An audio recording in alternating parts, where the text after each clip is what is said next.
Hi dears, എല്ലാവർക്കും സുഖമാണല്ലോ. ഇന്നത്തെ നമ്മുടെ റെസിപ്പി മഴക്കാലത്ത് കഴിക്കാൻ പറ്റിയ നല്ലൊരു മോര് കാച്ചിയതാണ്.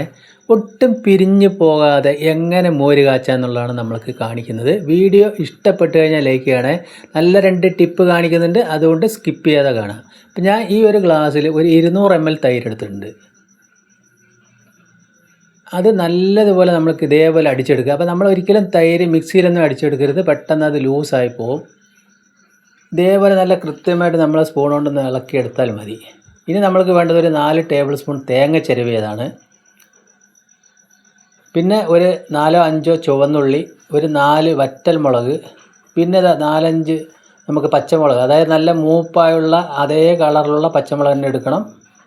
അപ്പോൾ നാളികേരം ചിരവിയത് ഒരു മിക്സിയുടെ ജാറിലേക്ക് ചേർത്ത് കൊടുത്തു. പച്ചമുളക് ഒരു 4 എണ്ണം ഞാൻ ചേർത്ത് കൊടുത്തു. അപ്പോൾ ഇതേ കളറിലുള്ള പച്ചമുളക് ആകുന്ന സമയത്ത് കയ്പ്പൊന്നും വരില്ല. നല്ല മൂത്ത മുളകാണ്, നല്ല കുരുവുള്ളത്. ഒരല്പം ചെറിയ ജീരകം ചേർത്ത് നന്നായിട്ട് അരച്ചെടുക്കുക. ഇതേപോലെ നമ്മൾ അരച്ചെടുക്കാം. അപ്പോൾ നമ്മൾ അരച്ചെടുത്ത തേങ്ങ വേറൊരു ബൗളിലേക്ക് ആക്കിയിട്ട് നമ്മളൊരു 1/2 ഗ്ലാസ് വെള്ളം, അതായത് തൈരെടുത്തതിൽ ഒരു 1/2 ഗ്ലാസ് അളവിൽ വെള്ളം ഒഴിച്ച് മിക്സ് ചെയ്ത് വെച്ചിട്ടുണ്ട്.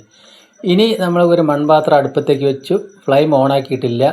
മിക്സ് ചെയ്ത തേങ്ങ മിക്സ് അതിലേക്ക് ഒഴിച്ചു, തൈര് അടിച്ചെടുത്തത് അതിലേക്ക് ഒഴിച്ചു കൊടുത്തു. അപ്പോൾ നമ്മൾ എത്രയാണോ തൈരെടുത്ത് അത്രയും വെള്ളം മാത്രം ചേർക്കുക. കുറേശ്ശെ വെള്ളം ചേർത്ത് നമ്മളതൊന്ന് മിക്സ് ചെയ്ത് കൊടുക്കുക. അപ്പോൾ നമ്മൾ ഫ്ലെയിം ഓണാക്കിയിട്ടില്ല. അപ്പോൾ കുറേശ്ശെ അതേപോലെ വെള്ളം നമ്മൾക്ക് ഒഴിച്ചു കൊടുക്കുക. എന്നിട്ട് ഇതേപോലെ നന്നായിട്ട് മിക്സ് ചെയ്യുക. ഇപ്പോൾ ഞാനതിലേക്ക് ആവശ്യമുള്ള ഉപ്പ് കൂടി ചേർത്ത് കൊടുത്തിട്ടുണ്ട്. അതുകൂടി ചേർത്ത് നല്ലതുപോലെ മിക്സ് ചെയ്യുക. ഇനി നമ്മൾക്ക് വേണ്ടത് അതിലേക്ക് മഞ്ഞൾപ്പൊടിയാണ്.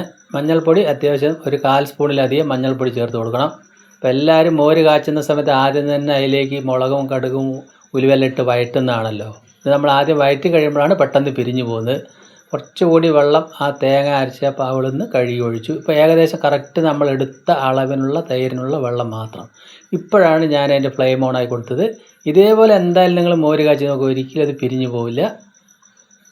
ഇപ്പോൾ നമ്മൾ മൺചട്ടി ആയതുകൊണ്ട് തന്നെ അത് ചൂടായി വരാൻ ഒരു 2-3 മിനിറ്റെങ്കിലും എടുക്കും. ഇപ്പോൾ ഞാൻ ഉപ്പ് നോക്കിയപ്പോൾ കുറച്ച് പോരായിട്ടുണ്ട്. മോര് കാച്ചിയതായതുകൊണ്ട് തന്നെ അല്പം ഉപ്പൊക്കെ നന്നായി ഉണ്ടെങ്കിൽ നല്ല രുചി ഉണ്ടാവുക. ഇപ്പോൾ കണ്ടില്ല, 2-3 മിനിറ്റ് ഇത് ചൂടാകുന്ന സമയത്ത് നല്ലപോലെ ഒന്ന് ചൂടായി വരുന്നുണ്ട്. നമുക്ക് വീഡിയോയിൽ കാണുമ്പോൾ തന്നെ അറിയാൻ പറ്റും, അതിൻ്റെ കളറൊക്കെ ഒന്ന് ചേഞ്ചായി വരുന്നുണ്ട്. ഇപ്പോൾ നമ്മൾ 1/2 സ്പൂൺ അളവിൽ പൊടിച്ച കുരുമുളക് കൂടി ചേർത്ത് കൊടുത്തു. അപ്പോൾ നമ്മൾ ആ 4 പച്ചമുളകും അരച്ചതും ജീരകത്തിൻ്റെയും കുരുമുളകിൻ്റെയും ഒക്കെ നല്ല ഒരു മണമാണ്. ഇതേപോലെ നിങ്ങളൊന്ന് ട്രൈ ചെയ്ത് നോക്കൂ. അപ്പോൾ നമുക്ക് വീഡിയോയിൽ കാണുമ്പോൾ തന്നെ അറിയാൻ പറ്റും, കളർ മാറി അത് ആവിയൊക്കെ വന്ന് ഒരുവിധം തിള വരുന്ന സമയത്ത് നമ്മൾ അതിൻ്റെ ഫ്ലെയിം ഓഫാക്കി മാറ്റി വയ്ക്കുക. ഇനി അതിലേക്ക് ആ 2 കറിവേപ്പില ചേർത്ത് കൊടുത്തിട്ട് നമ്മൾ വറവ് മേലെയാണ് ഇട്ട് കൊടുക്കുന്നത്. ഇങ്ങനെയാകുമ്പോൾ ഒരിക്കലും അത് പിരിഞ്ഞു പോവില്ല. ഇപ്പം ഞാനൊരു ഫ്രൈ പാനിൽ 1 ടേബിൾ സ്പൂൺ അളവിൽ വെളിച്ചെണ്ണ ഒഴിച്ച് കൊടുത്തിട്ടുണ്ട്. വെളിച്ചെണ്ണ ചൂടായി വരുന്ന സമയത്ത് ഒരു 1/4 സ്പൂണിൽ പകുതി ഉലുവയും അത്ര തന്നെ കടുകും ചേർക്കുക. പിന്നെ ആ 4 വറ്റൽമുളക് പൊടിച്ച് അതും ചേർത്ത് മൂപ്പിച്ചെടുക്കാം. നമ്മൾ 4-5 ചുവന്നുള്ളി പൊടിയായി കെട്ടി അതും കൂടി ചേർത്തു. അപ്പോൾ നല്ലൊരു മണവും രുചിയായിരിക്കും ഇതിന്. ഇതേപോലെ മൂപ്പാവുന്ന സമയത്ത് നമ്മൾക്ക് അത് ആ മോര് കാച്ചിയിലേക്ക് ഒഴിച്ചു കൊടുത്തിട്ട് ഒന്ന് അടച്ച് വയ്ക്കാം.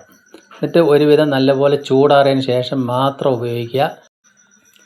അപ്പോൾ ഞാനത് അടച്ചു വെച്ചു. ചൂടാറിയതിന് ശേഷം ഇതാ തുറന്ന് നോക്കിയിട്ടുണ്ട്. ഇപ്പോൾ കണ്ടില്ലേ, നല്ല ഒരു പരുവത്തിൽ ഇതേമാതിരി നല്ല അത്യാവശ്യം നല്ല പിരിയാതെ തന്നെ നമ്മൾ കിട്ടിയിട്ടുണ്ട്. നിങ്ങൾക്ക് വീഡിയോയിൽ കാണുമ്പോൾ തന്നെ അറിയാൻ പറ്റും. അപ്പോൾ എൻ്റെ വീഡിയോ ഇഷ്ടപ്പെട്ടെങ്കിൽ ഒന്ന് ലൈക്ക് ചെയ്യണം. എന്തായാലും ഇതേപോലെ ഒന്ന് നിങ്ങൾ മോര് കാച്ചി നോക്കുക. മോര് കാച്ചിയതിന് ശേഷം നമ്മളതിൽ വറവിട്ടാൽ മതി. അപ്പോൾ നമുക്ക് ചൂട് ചോറിൻ്റെ കൂടെ ഈ മോര് കാച്ചിയത് ഒഴിച്ചാലോ. അപ്പോൾ നമ്മൾ കാണുമ്പോൾ തന്നെ അറിയാൻ പറ്റും അതിൻ്റെ പാകം. അപ്പോൾ ഇതേപോലെ തേങ്ങയെല്ലാം അരച്ച് ചെയ്യുക. പിന്നെ അതിൻ്റെ കൂടെ 2 ഉണക്കമാന്തൽ വറുത്തതും ഒരു ഓംലേറ്റും ഉണ്ട്. സൂപ്പറായില്ലേ? വീണ്ടും നല്ലൊരു വീഡിയോ ആയിട്ട് കാണാം. താങ്ക്